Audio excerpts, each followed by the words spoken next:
Hello, everybody. Is the suspense killing you, Scott? Uh-huh.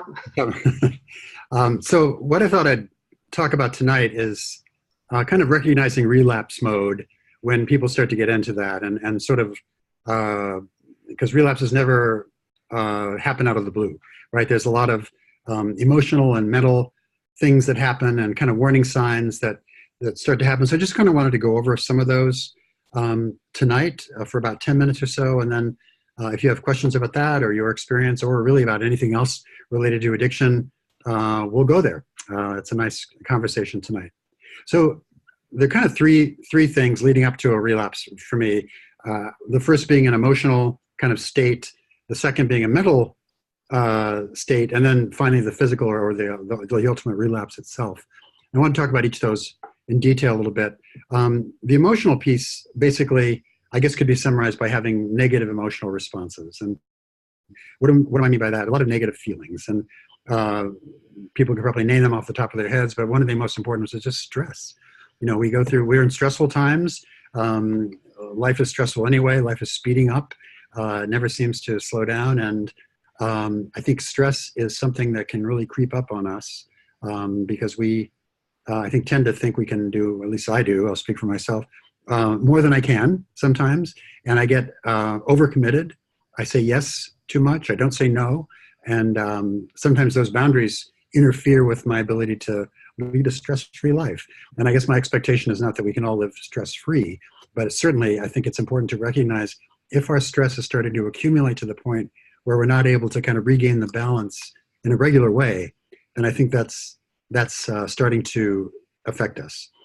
How does stress look? You know, sometimes we feel it physically. It can be a tension in our stomach, and it can be stiffness. It can be trouble sleeping. It can be irritability, being cranky. So those kind of things, just to really recognize your own stress, know what's normal for you. I believe that different people have different capacity for stress. Some people handle it better than others. We all have kind of our normal. So I would look not for a specific amount of stress, but kind of what's the normal for you, and is there a change in that? And to see what happens there. There's some mood things that happen too with this emotional response. One being anxiety. I think people start to get anxious about things, and again, it's an anxious world. But sometimes people wake up in the night with a pit in their stomach or anxiety, and they're not even sure why. So I think if you have this, what we would call in therapy, generalized anxiety, it's sort of this sense of anxiety or dread without being able to really name what's going on. What's the cause of that? Why am I feeling that way? That can be a sign as well that things are kind of building up and you're off on the wrong path. Another feeling that goes commonly with that is depression. And depression takes many forms. It can be, of course, the classic low mood, feeling sad, crying a lot. One of my little things I watch for, if a particularly emotional television commercial brings tears to my eyes, then I know I really have to probably go to more meetings and get a little more rest because I think I kind of get overly emotional about stuff sometimes. So that's one thing. It can be that's sad, as I mentioned. It can be sleep disruption. It can be low energy, just not having the energy to do anything. It can be not having an interest in anything. So that anxiety and depression are two things that need to really we pay attention to. Another part of the emotional aspect of this leading up to relapse for me would be avoidance. People start to avoid engaging, sometimes engaging in their own lives, but sometimes more importantly, engaging with their support system, with the people that care about them, and perhaps most important, the people that can kind of call them out. You know, I think it's really important in recovery to be accountable. And so if I show up to the same meetings every week at the same day, people expect to see me. And if I'm not there, they may know something's up. And I think that's a really important built-in safeguard for us. So avoiding people, places, things, sometimes that we like to do, sometimes things that would give us pleasure, sometimes things that we need to do. And that can lead to this disconnect, which is the final one in this emotional category.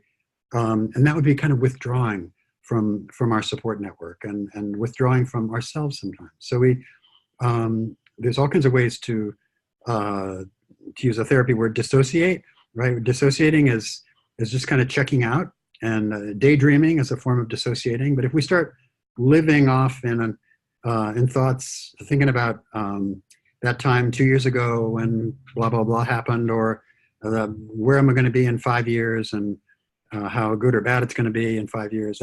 That kind of stuff is really distracting. We start to step out of our own lives and avoid dealing with whatever is really going on. So I think that that's really critical to recognize. And the final one, and I just want to mention, and these are not the definitive list, there's plenty more, but is just kind of erratic habits. And again, it's really important to know what's normal for you. So if your sleep habits change, if your appetite changes, if you suddenly have no energy to do the things you need to do, those kind of things are really telltale signs that something's up. And I think our bodies are trying to deal with it, our psyches are trying to deal with it, sometimes before it's conscious and we're even aware of what's going on. So pay attention to those little habits. They can be really, really important. So that's the emotional component. I want to talk a little bit about some of the mental or thought parts. And that one of the characteristics, I think, of recognizing relapse mode with that would be this kind of internal struggle that starts to happen. And that's usually given a voice by our self-talk, that usually critical voice in our head that tells us, who are you to think you could do that, or what an idiot, or you always screw up, or all that negative stuff that most of us have internalized for the course of our lives. But it's really important to recognize that and separate yourself from that critical voice. At least recognize it and counteract it with affirmations, with positive feedback from someone else, by sharing it with someone, saying, hey, this is what I'm thinking about myself, to kind of do a reality check. So those thoughts and that self-talk is really, really important. That can lead to secrets, which is another problem in terms of this mental category of leading up to a relapse, where we start to do things that we don't want to share with people. And I think secrets are probably the number one enemy of an addict, right? Because I think it's really important for us to be transparent, or as transparent as possible. And so if I start doing things that this person may know about, but that person may not, or that nobody knows about, and I know myself, that all that kind of lays the groundwork for addictive behavior that can really be tricky. The other thing that goes with that sometimes is rationalizing. So I can start to talk myself into believing that this is okay. So maybe I need to, this is so ridiculously black and white, but I've had clients say this, that during the holidays, right, everybody's drinking, what's wrong with having a drink? They're an alcoholic in recovery. That's a pretty much of a no-brainer. But I think we start to rationalize about our behaviors. We rationalize about, well, I can't go to as many meetings because I have an extra deadline at work. I can't call my sponsor because the dog has to go out at 6 o'clock, whatever. These kind of crazy rationalizations that are very believable when we're in that space. And I think that's kind of the bottom line of what I wanted to say tonight, is that when we're in this space, we sometimes aren't aware of it. We're often not aware of it. And that's why it's really important to have these kind of very real external benchmarks that we can watch to see when we're getting into that space. Where does that go? Now, if we start lingering in that space, thinking about using, sometimes we entertain it, but we don't act out on it. I have a lot of clients who go on apps like Grindr and Scruff with no intention of using drugs, or with even hooking up if they're a sex addict, but they're just kind of seeing who's out there. That's an irrationalization, and that's trouble. And I think the more you do that, the more inevitable it becomes that you will relapse. And so I think those things build a momentum that the sooner you catch it and reverse it, the greater power you have to not go down that road. There will be a point, if you think about drinking, if you're an alcoholic, or if you focus on drugs, if you're a drug addict, or if you're thinking about sex enough, or porn, or whatever, if you're a porn addict or sex addict, there will be a point at which you succumb and you go for it. So I think it's really important to recognize when you're getting into that slippery slope and that relapse mode. And once you past that point of, I guess, inevitability, it's really, really hard to reverse, if not impossible. So that's the point at which we have to really kind of throw down our pride, admit that we need help, and reach out and ask for it. And a lot of clients, and I've had this in day as well, I think there's a lot of shame about thinking these thoughts, about not being able to handle something on our own.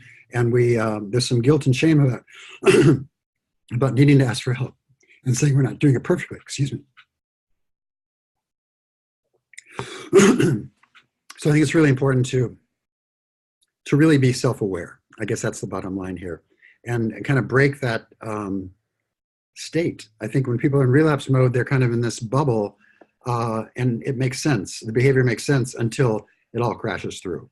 And so that self-awareness is really, really critical. And then finally, the last step really is the relapse, or the slip, or the actual use, or the acting out, whatever that behavior may be. And even then, I think it's important, if that does happen, to get back as quickly as possible. In my experience, generally, the more solid someone's recovery is before that happens, the quicker and less damage is done when they get back. I've had a lot of guys who use methamphetamine who have been, 1 or 2 years clean. They have a slip for a night, but they're back in program the next day.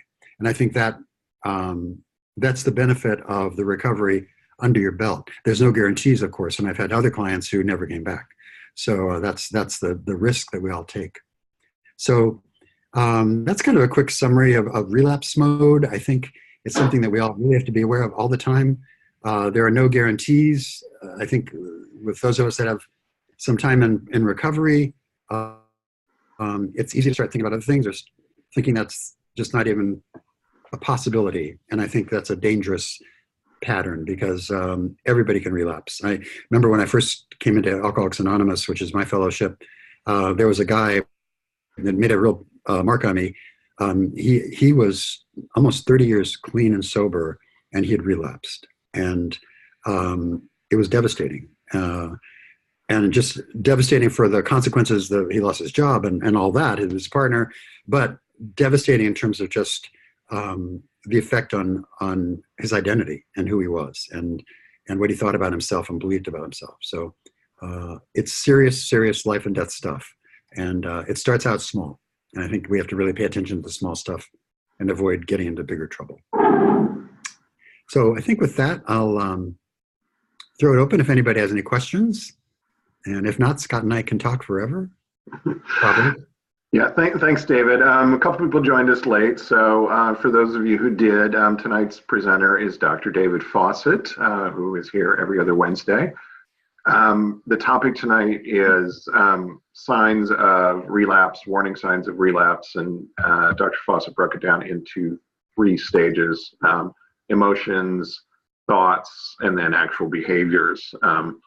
So if you missed the beginning of this, I would urge you, this will be posted on the Section Relationship Healing website probably by tomorrow afternoon. So I would urge you to go back and listen to the beginning of this, because he had some great stuff there about the emotions especially. I would add one emotion to the list, and this is a personal huge trigger for me, is boredom. Yes, thank you. I don't sit still very well. I don't know any sex addict who does, or addict in general who does. Or any people, frankly, who sit still very well. And that can send me reeling. And then I just wanted to reiterate one of the thoughts about keeping secrets for me. If I'm keeping a secret about anything from anybody other than, what I got you for your birthday, I'm in deep doo-doo. Yeah. That if I keep those are my 2 warning signs. If I'm bored or if I'm keeping secrets, I am in trouble. Yeah. Let me just say a word about boredom. It's especially true for stimulant addicts and for sex addicts.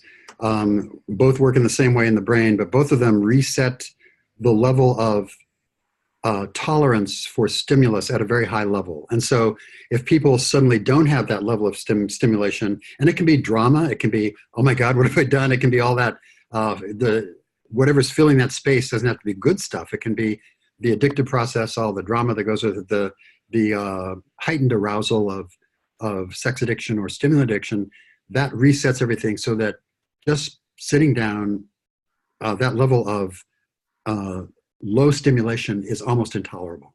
And people kind of, I've seen a lot of guys, in fact, it's almost a phase, I think, of stimulant recovery with methamphetamine or cocaine, where they don't relapse on the drug, but they just stir up a whole lot of drama. And I think it's to kind of get that level of stimulation going. So yeah, thank you, Scott, because boredom then is really a trigger for people.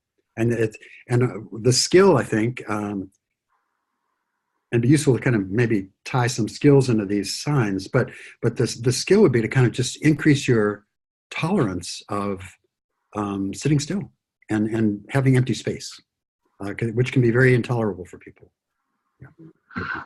Just want to remind everybody, this is a Q&A session, so there's a Q&A button, little green thing, sometimes it's green, sometimes it isn't. Today it isn't on my screen, but just click the Q&A, you can ask a question, and David will be happy to answer it. You can also use the chat feature, but the Q&A feature is better. Yeah, David, we do have people trickling in still, so maybe revisit some of the, particularly the emotions, because I think that's where relapse starts. That's what spins us into the cycle and keeps us spinning in the addiction cycle. And you mentioned some skills. Could you kind of go through each of your emotions and mention like a skill or two that people might benefit from? Sure. So the emotional part in general, I think, would be any kind of negative emotional responses to our everyday lives. And those can be things that are upsetting. They can be subtle, or they can be really extreme. So, for example, one would be stress, which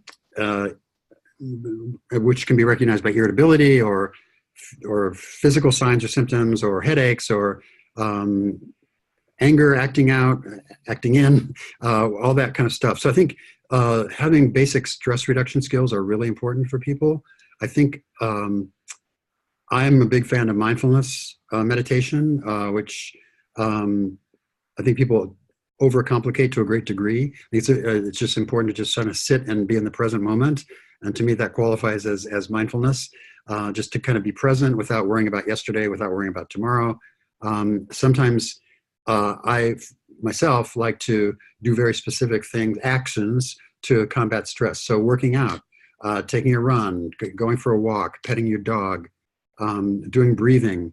There's a lot of different breathing combinations, but I do something called 4-7-8 breathing, which is to inhale for 4, hold for 7, and exhale over 8. So you inhale for 4 counts, you hold it for 7 counts, and you release it over 8 counts. And just doing 4 cycles of those, which by the way is harder to do than it sounds like, really can have a physiological change in your body. So just to have a handy checklist of stress reduction skills would be really important. I think anxiety is another one that we talked about, which can be physical symptoms. It can be mood. It can be fear. I think, to me, the best skill for that is to really recognize where you're feeling it, and identify a source. Because it's the generalized anxiety that I mentioned that can be very confusing for people and very disorienting for people. And so I think you really, and for me, that involves talking it over with somebody. I often can't, I need to just talk it. And it's not like they have the answers for me, but just the act of talking about it sometimes, the conversing about it, can really reveal what's going on. And it also reduces the power of the anxiety. If a fear I have, it may be a rational fear, it may be unrealistic fear, or if it's a realistic one, sharing it with somebody can really be an important way to sort of get solutions. What are some ways to deal with this, to get some help? And it reminds me that I'm not in this alone. Depression is the same way. I think I'm not a big drug pharmacy person, but I do think for certain stimulant addicts, for certain other kinds of addictions, at least in the beginning, while the brain is kind of readjusting, antidepressants like SSRIs, which are really well tolerated, they can be prescribed by a general internist or family practitioner. They can be very useful. And I wouldn't jump right into those, but I think it's important to have a talk with your doctor about that if that's going on. Some of the avoidance stuff, I think that avoiding people, places, things is kind of a sign of worry or depression or anxiety. I think just really reaching out and kind of forcing myself to go out and do stuff. If I find myself happily retreating into my house for a weekend, that sounds like a normal, maybe kind of healthy thing, but it's not necessarily the behavior, but it's kind of the motivation. If I'm avoiding or kind of wanting to ignore something I need to do, or a person I need to deal with or talk to, or an issue, or if it's an avoiding kind of situation that needs to be addressed, that takes a toll. One thing I didn't say before too, I think it's important to recognize that sometimes almost always, not taking an action is taking an action. So I think sometimes we don't do something, we don't respond, we don't decide, we don't step forward, and really that's kind of just pushing everything forward. And it's fine to make a conscious decision to not do something or how to respond. But if I just kind of defer doing something, taking action, that's setting myself up into a way that a mode that's not healthy for me, because I'm not kind of in charge of my own life. I'm kind of letting things happen. And my own addiction was really characterized by just kind of letting other people make decisions for me, or fate. I just couldn't commit to anything, and so I'd go along until something forced to change, and that's no way to live. So I think to really take charge of our lives, and we can make mistakes. I think a lot of us have this perfection thing or don't want to make mistakes, and I'd rather take action today and make a mistake and go to plan B than to just kind of sit home and not do anything and worry. And the last thing, just to recap quickly, was the disconnection, and really that's just one of those things where I think we have to just get it together and go out and make a phone call, go to a meeting, ask for coffee, do something to reach out. People are not mind readers, and I think sometimes it's easy to sit at home and say, well, Sally hasn't seen me, she must know I'm hurting, why hasn't she called? And Sally may be off living her life and not have a clue. So I think it's important for us to understand that our partners, our friends, our sponsors are not necessarily mind readers, and we need to kind of reach out and let people know where we're at. Yeah, thank you, David. That, your response to pretty much all of those reminds me of one of the things I hear fairly often about addiction being an intimacy disorder, and what that means is, as addicts, rather than turning to other people who can help us work through our feelings and our thoughts, and we turn to an addictive substance, or we isolate and turn to an addictive substance or behavior. And almost always the best way out of these, emotional triggers is to talk to somebody, whether it's a meeting or therapy or coming online here or anything else. Right. Yeah, so we've great. got a question here, and we got something in the chat too. I'll do the question first. How does self-identity factor into relapse? Meaning the difference between the identity you tell yourself and the identity you show the public. Could someone try to show such an unrealistic mask that if anything slight happens, it could spin the private identity into self-defeating behavior? Wow, that's a great comment and question, and a lot of insight embedded there. It's a complicated issue. I think most of us that have any kind of addiction disorder or partner with an addict, at some point along the way, validation has played a role. And sometimes I think seeking validation can turn to unhealthy ways. So I think I'm a gay man. I grew up in a very conservative family in a very conservative part of the country. And early on, I knew something was not right. And that if I kind of revealed that, I would get in big trouble. In fact, even be exposed to maybe potential for physical violence. So I created this false self around this shell. And I knew all that stuff on the outside wasn't who I am.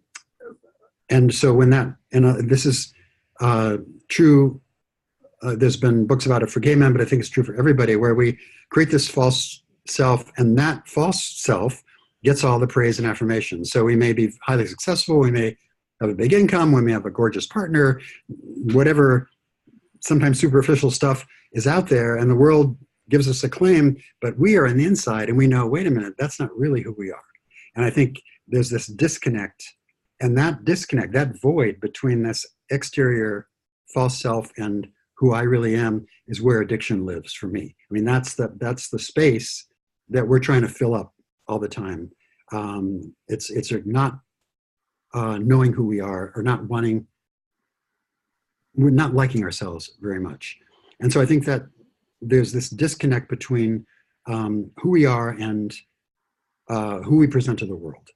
And that, I think one of the big kind of nuclear explosions for me when I came into program was really having to reveal the inner me.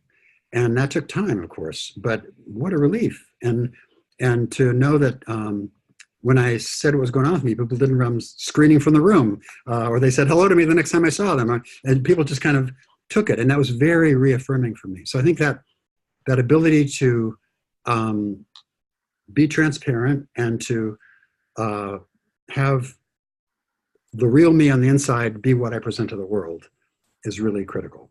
And that's hard because we are trained to not reveal who we are, sometimes through really bad experience, sometimes just out of fear, sometimes just because most of us, and especially addicts or partners of addicts, kind of think that who we are just doesn't match who we should be. So I think there's a lot of judgment in there. And I think this isn't something that we just make up. I think this is stuff that's taught to us as kids, where we are taught shame, we're taught, we internalize criticism. And sometimes I think our caregivers don't necessarily mean to be so critical, but kids they're just not wired yet with defenses to refute these critical things. So if my father says, you're never going to amount to anything, I believe it. And as we grow up, we develop, and that stuff kind of shifts into the background, and we learn other skills. But in my experience, those, what I call core beliefs, are still operating there like software in the background. We don't see them, we're not aware of them, we're not even conscious of them sometimes, but that stuff's still active. And I think one of the main tasks of recovery is to root those out and change them, because that really will undermine our efforts at healing and becoming a whole person. Yeah, David, I could not agree more. The more I read this question, the more I'm like, oh God, this is me. I was in my addiction. I was two people living two lives, and anything that put a dent in the false front reinforced the inner vision of myself, the shame, the fear, the I'm not good enough, nobody loves me, I'm a terrible person. If anything went wrong in that outer life that I showed to other people, the inner life just came apart at the seams, which it was already coming apart at the seams. And yeah, spinning into self-defeating behavior. Oh my God, yes. And anything that would trigger the shame on the outside triggered it times 10 on the inside. So yeah, great question. So I think worthiness, whatever way we can build worthiness for ourselves, is really critical. And for me, simply going into a meeting of other addicts and having them accept me for who I was probably the kernel, the seed of all the healing that followed. Just that was a huge moment, because I was so full of shame and so self-critical and so feeling so flawed that to have even a normal amount of just, hi, how are you? was like, it was shocking and fabulous. So yeah, great question. Yeah, in my early recovery, I was still trying to present the false front because that's what I gave to people, and people kept saying, Scotty, you can't save your face and your ass at the same time, so you're gonna have to pick one. I haven't heard that in a long time. I love that expression. Yeah. Yeah. So we got a question here. Can you explain why someone might go into the mode of not making decisions? Yeah, I think, well, for me, it was all about not wanting to make a mistake and not wanting to maybe take responsibility. Uh, a lot of my addiction was kind of characterized by living in what I call kind of the victim stance. Things went wrong for me. I didn't get the breaks I should have. Nothing worked out well, and poor me. And I think that was really a negative and dangerous kind of framework. So recovery for me was all about taking responsibility to start with, and simply by stopping drinking was the first thing, and then it grew from there. But I think there's still, even well into recovery, there's some concerns about making sure it's done right. And then there's a little bit of perfectionism, not wanting to make a mistake, not wanting to kind of come on, show my hand before I kind of read the room and know what the mood is. Not kind of want to reveal who I really am. And when I'm in that space, and that still happens, what I know now is that that's me, that's an inside job, that's me not feeling worthy and not feeling like I have a right to my feelings and my thoughts. And I think that was another gift of recovery, was that learning that I'm okay, and I'm okay to make mistakes. I don't have to be perfect. But it's also, for me, to bring it back to tonight's topic of this relapse mode, not making a decision is really really on that relapse path for me, because otherwise I'm kind of letting things to the fates. I'm turning responsibility over, but for me, it's all about that avoidance. Is all about not wanting to make a mistake, wanting to do things perfectly, and not kind of reveal who I am. And it all goes back to that underlying shame, and will I do it wrong? Will people like me? And all that. So I think the tool there, the skill, would be to do things that can build your a sense of worthiness. People toss around the term self-esteem a lot. I prefer worthiness, and just build that. But and take action. I think if it's classic hallmark of addiction to just kind of let things slide, and I think that's just a mistake. I really want to be in the driver's seat of my own life, and for better or for worse, I may run off into the curb, but at least I'm behind the wheel and making a decision. And so I think it's important. I think there's a flip side to that, though. When I was in my addiction and early recovery, especially, I would make a decision quickly and then dig my heels in. No matter how bad that decision was, I would just insist that this is the right decision. And I think it still goes back to the shame and feeling unworthy. I've made a decision, it has to be right, or there's something wrong with me. Yep, that's a good point. It's kind of acting out in a way, but from the same roots. Yeah. It comes from the same place. So we got a question here. I am currently in limbo with my ex-boyfriend of 2 years who ended our relationship due to my infidelity and lack of resolution upon its discovery.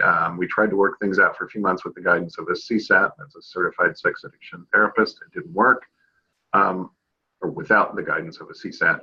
We are communicating on the phone with my CSAT, so you're seeing a CSAT now, good for you. Trying to determine what role we can play in each other's life moving forward. The question down here is, where it is. Any advice on letting go of my fear of abandonment and ultimately trying to control the outcome when I don't even know what outcome is desired? That's the real question there. Wow. Yeah, so I think a couple of things going on there. One is not knowing feelings, not knowing what we want. It's such an easy question, right? But it's so hard to put the answers on that sometimes. What do you want? And I think so many of us have responded to other factors, whether it's people pleasing or situations or having decisions made for us or relinquishing the responsibility of that we're confused. And I think if there's prodependent behavior, or what in the old days what we call codependent behavior, I think people learn to react and let their emotional responses be linked to the responses of someone else. And I think that can lead to this kind of lifelong pattern of kind of not knowing what I want, well, tell me, you tell me what I want. And it's sort of very confusing sometimes. So it's not a minor issue, and it's a real struggle, and it's one that's very difficult. So I think getting clarification would help. And that can be usually done, I think, it's very hard for me to get clarification in my own universe. I need to talk about stuff with other people. And it can be a therapist, it can be a friend, a sponsor, family member, or anybody that kind of knows me, that I have some trust for, and just get feedback. And that can help me clarify. Now, again, we don't want to go to that space where you tell me what I want to do or what I'm feeling, but it can help me clarify what is going on with me. And sometimes very sort of black and white lists, positive and negatives and feelings, and fourth step kind of inventories of like, well, gee, when have I been in this situation before? What does this situation remind me of? And those kind of things can be really useful to help clarify the not knowing. The other thing there was control. And I think when we are in any kind of crisis, one of the things that we always strive to do is to kind of get control of the situation as a way to control our feelings, to control the crisis, control the moods. And I think sometimes that results in bad decisions. Sometimes it results in desperate things, inappropriate things. But I think that it all goes back to, and I'd encourage you to kind of do this for yourself and see what the feeling is there. But I think oftentimes it goes back to a feeling of just fear, right? Fear of the unknown, fear of what's going to happen, fear of, am I going to be okay? What's going to happen to me? And I think that's the classic reason people stay in lousy situations, or abusive situations, or unhealthy situations, because they fear, at least this is a known unpleasant quantity, right? They fear what might happen if they jump out and break out of that situation. So I think there's another skill in recovery we talk about, and that's letting it go, right? We have to take the actions we can do and turn the results over. And but those actions really are rooted in self-knowledge and feeling. What am I feeling? What's good for me? Obviously, what's good for other people, but primarily, what's good for me in this situation? What do I need? And that's a really tough thing sometimes, because I think we often put our own feelings second to other people.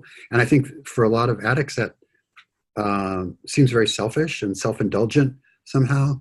But I think there's a fine distinction between what I would call selfish behavior and taking care of ourselves.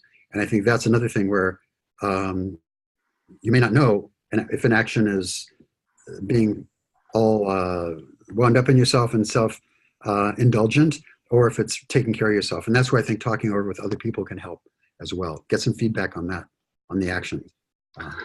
This is interesting, because this I don't know what I want. Should I stay? Should I go? What's going to happen? Question usually comes from betrayed partners. But addicts also go through this, because a lot of times addicts don't know what they want either, especially in early recovery. Absolutely. And I want to read another part of this question. I understand the need to focus on my recovery and put the relationship on the back burner for now. However, the idea of him dating others while I am at this stage really irks me, especially if we're going to communicate. And then adds, I feel the urge to act out should this relationship not work out. So I wonder if you have any comments about that. Yeah, so I think it's really hard sometimes to give space to situations and relationships like that, where people, in that kind of dynamic, I think both parties are going through their own process, and it takes time, and sometimes the results aren't guaranteed by any means.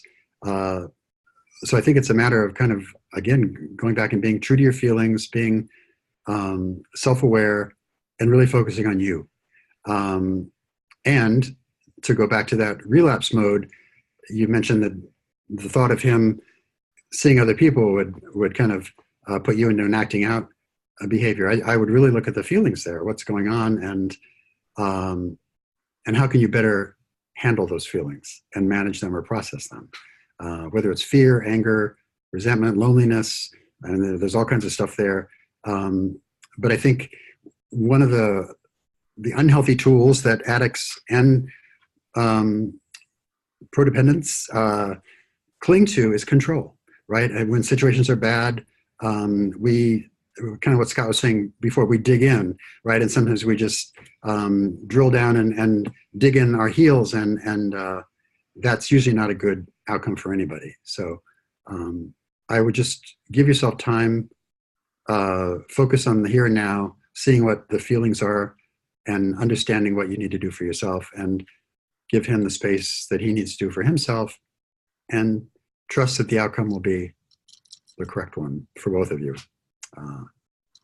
It's a hard, letting go is hard.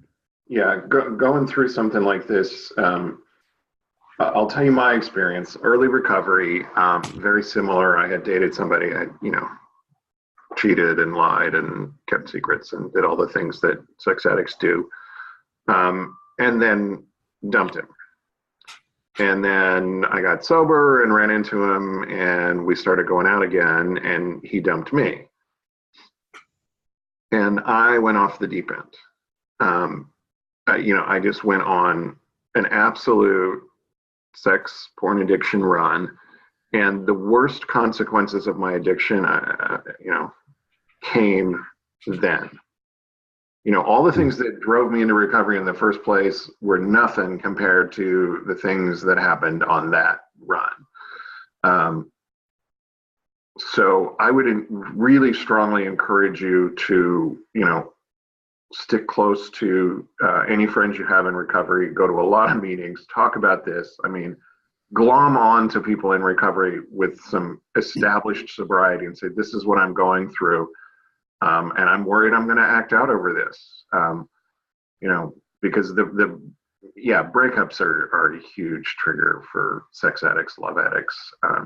We don't handle them well. They're any addict that they don't handle them well, but especially sex and love addicts. And as a sex addict, I was so unfeeling toward others. But when somebody else treated, I was always the one to break up. When somebody else treated me that way, I didn't know how to handle it. I was always the bad behavior, not the victim. And I wasn't even the victim then. He just broke up with me and want to go out with me. So I want to just highlight one more sentence in that question. That said, I feel very uncomfortable being in the gray zone. And I think that's that gray zone is such a place that we have such poor tolerance for. Even if it's going to be a bad outcome, we want to just kind of jump to it. And I think I've had that with health situations over the course of my life, where it would take time to kind of diagnose and see what was going on. And I would just rather, okay, give me the bad news, let me just deal with it, as opposed to kind of having it unfold slowly.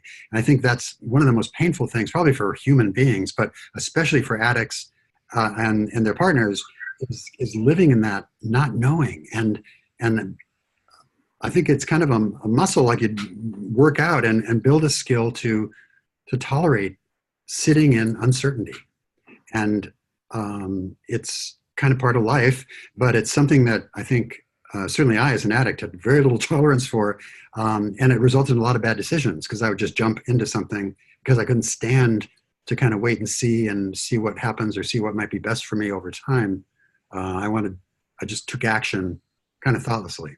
So that gray zone is uncomfortable, but I would learn how to be in it, at least for periods of time. Yeah, early recovery is uncomfortable anyway. David, are there studies about, when is the tipping point, when relapse suddenly becomes less likely? I mean, how long do you have to be sober, that kind of thing? Is there any research? There's some interesting research, actually. One of the things that always interested me was that in program we have a kind of a knowledge in the rooms that 90 days is significant. And if you look at literature, the scientific literature, 90 days is significant in terms of addiction, in terms of when is the brain starting to make important changes, when habits are starting to change. And there is actually a little bit of an uptick in relapse risk around that time. So I think there are certain benchmarks like that. 90 days, 180 days, and a year seem to be the three areas that fall into something that are noteworthy. So yeah, I think, of course, every person's different, every addiction is different, but there's something really important about 90 days and 6 months. And I think to a less extent,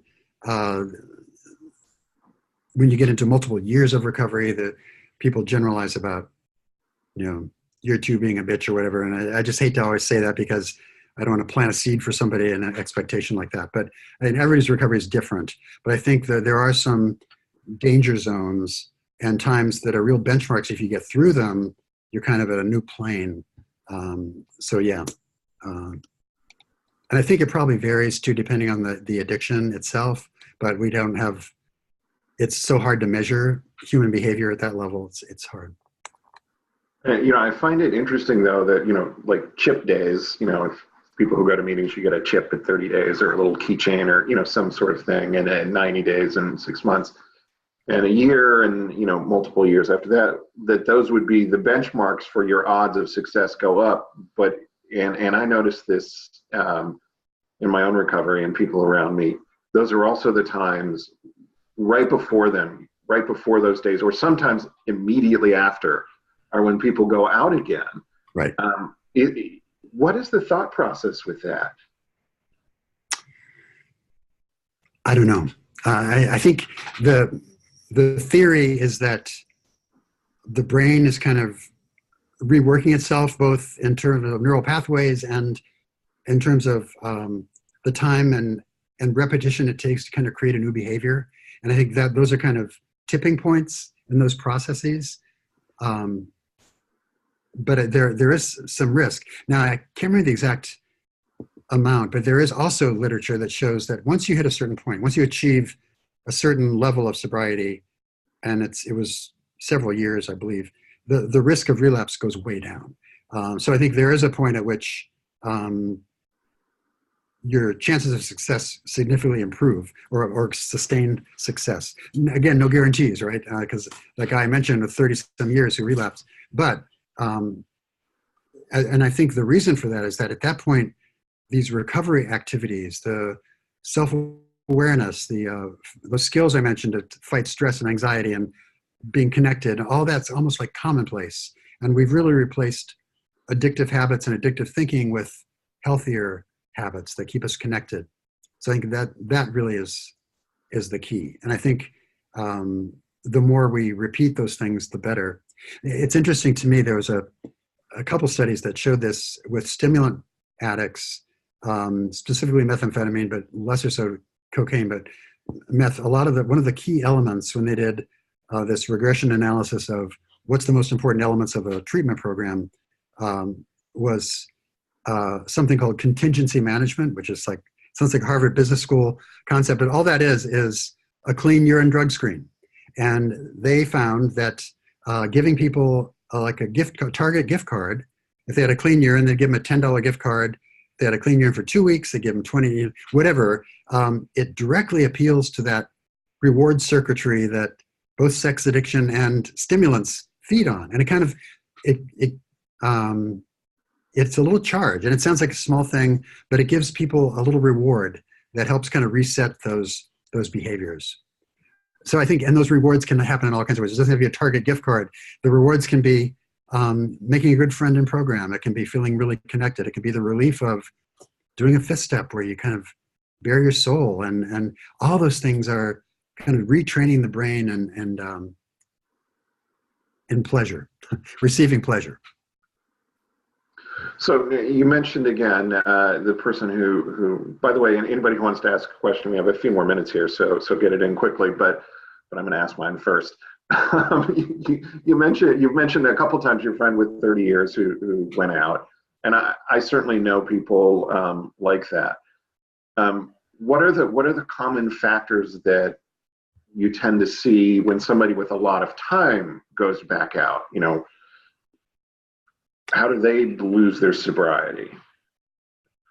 So in that case, he had become like the big man on campus, right? So he had a chair that was his at meetings, a seat. He was the person with great wisdom that everyone went to. He started to believe his own stuff, and I think really lost touch with humility and self-knowledge. And so I think he started to drift long before he actually relapsed, and then it took a crisis. And I believe in his case it was a occupational thing, whether he was written up or lost his job or something. But it just took one little stressor, or a big stressor, but all his ability to deal with it was gone. And he had really really moved away from kind of healthy recovery with humility and knowledge and interest in newcomers, besides being the one with all the answers. So I think if we lose touch with who we really are as addicts, that's why I think keeping it green, whatever that takes, is really important. Yeah, there's no cure for addiction. It's a daily reprieve, and we have to take our medicine every day. And just showing up at a meeting sometimes isn't enough.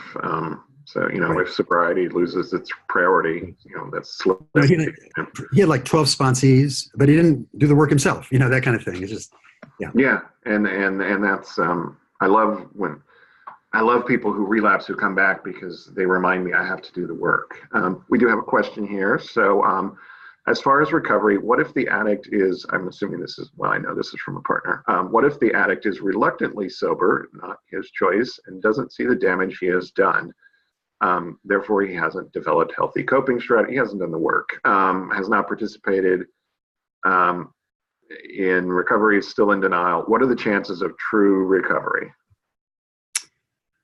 So there's been some really interesting studies of looking at the distinctions between people that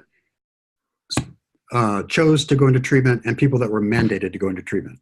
And they both pretty much had the same outcome. They did well or not, depending on how much they engaged once they were there. So kind of, even though you say he's reluctantly sober, not their choice, that can be a doorway to recovery. That doesn't necessarily mean that it won't go well, but there does come a point at which that person needs to take ownership of their recovery and do the work, and not kind of be kicking and screaming and resisting.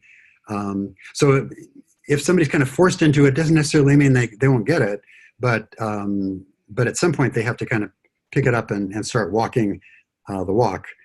So I think, the coping strategies you mentioned, doesn't see the damage they've done. I think that's the other thing that it's really important for. I mentioned before how the addicts kind of can live in their own little world in bubbles, right? And this is how, even in recovery, relapses can start to happen because people aren't aware of the signs and symptoms of what's going on. They're still in this little closed universe. And I think it sounds like that person is still a little bit in that bubble and not really seeing the effect that he or she has had, and that the impact it's had. So I think, it doesn't necessarily mean they won't get it done if it wasn't their choice, but fairly soon I think people have to take responsibility and do the work. Yeah, like the purpose of a treatment center isn't to cure an addict. It's to break through the addict's denial, help the addict see the consequences of what he or she has done, and to prep the addict for all the work to come. Right. You don't get well in 30 days. You just knock down a few walls so that you can start to get into recovery. My own story, which relates directly to this question, my first couple of years of recovery, I won't call it sobriety, but I'll call it recovery, I was going for other people. And there was, I'm also an alcoholic in addition to being a sex addict. And I went out and started drinking again. And I had a drink in my hand and I realized this isn't working. None of this is working. I put it down. I went to a meeting the next day. And that was the first time I went to a meeting for me. because I needed to change my life and I wanted to change my life. It wasn't about appeasing anybody else. And that's when what you're calling true recovery for me kicked in. But, David did point out research, sometimes people get it in treatment. They break through the denial. They see the damage they've done, and they get it, and they want recovery. And I wish that had happened for me. It didn't, but it does for some people. Yeah, great. There's one question I see here. We have like 2 minutes left. Let me just see if I can quickly answer it. You talked about overcompensating. Can you explain why that happens? So for me, I think when people overcompensate, there's a sense of having to do above and beyond to be loved or to be accepted or to feel worthwhile. And I think if people are trying too hard, if people that feel they have to work hard in order to be loved and accepted, it goes back, it's really a reflection to me of an internal sense of not being worthy, not being adequate, having some kind of flaw that they have to work harder to stay even. And you see it a lot in relationships where people feel they need to do much more to be lovable or to be loved, as opposed to just being who they are, being kind of a natural, casual, easy flow in the relationship. They try hard because there's a sense that if they don't, they're not going to be accepted, they're not going to be loved, they're going to lose that connection, which is really what we all crave, right? And that's the way out. Okay, everybody, it is 6 o'clock. I want to thank Dr. David Fawcett for being our host tonight, and everybody for attending. As I announced earlier, we have webinars and drop-in discussion groups, which are a little more interactive, kind of FaceTime interactive, on Sunday, Monday, Tuesday, Wednesday, and Thursdays now. So, and webinars like this one, we do post online. So if you missed anything or you want to hear something again, usually within about 24 hours of a webinar, I get it posted online for us. David will be back in 2 weeks. Next week, we have Miro Roski at this time doing our Gay Men's discussion group. Anything else you want to add, David? I think that's it. Okay. Well, thank you, everybody, for coming. Thanks, David, again. And we'll see you all in 2 weeks or at other sessions. So, all right. Good night.